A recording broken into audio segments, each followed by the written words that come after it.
We're here inside of Kinnick Stadium after Penn State's fourth straight loss of the season. Penn State lost to Iowa 25-24. Will, I'm going to turn it straight to you. What were your impressions? Yeah, the Penn State's run defense, they got picked apart. I mean, Iowa's quarterback, Mark Gronkowski, he led the team in rushing yards and had that one long run on the Hawkeyes' final possession that scored a touchdown that effectively won the game. Otherwise, for Penn State, you saw Ethan Grunkmeyer get his first start as starting quarterback after Drew Aller went down with an injury last week. Grunk, he made a couple of throws here and there. He had two interceptions. The first one wasn't all that bad. It was effectively a punt that pinned Iowa deep in their own territory. The second one, though, was much more costly as the Hawkeyes were set up in the red zone and scored a touchdown, and that did not help Penn State really at all. So, yeah. Yeah, I mean, there was a lot of new. As you mentioned, Ethan Grunkmeyer makes his first career start. I think you saw some flashes, you saw some good things, but at the end of the day, it just felt hard for a guy in his second season who, again, hasn't started a game, hasn't really played much, to really get going. It looked like sometimes he's trying to make too much of a play, a lot of, young quarterback mistakes that, again, many young quarterbacks make. You can talk about the second pick, obviously, should have been thrown, tried to force it into the slant. I think it was Luke Reynolds who couldn't hang on to it, and it was intercepted.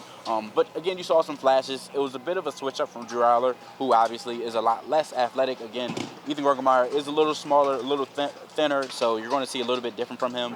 I think another thing that's important that's new is Terry Smith, his first game as interim head coach. He did say on Peacock before the game that his team was going to shock the world. That didn't happen, but what he did say before and what he said all week is that his team's going to give effort. His team's not going to quit. That's what happened. Penn State lost by 1 to Iowa at Kinnick Stadium. It was a pretty good environment overall, hostile environment. As you can see, the benches are, right behind the fans. The fans are right there, so it is a hard environment. But I think the bigger story kind of going into this game and what's continued, outside of obviously James Franklin not being at Penn State, outside of, Terry Smith stepping in, outside of all of that, the run defense. The run defense was bad.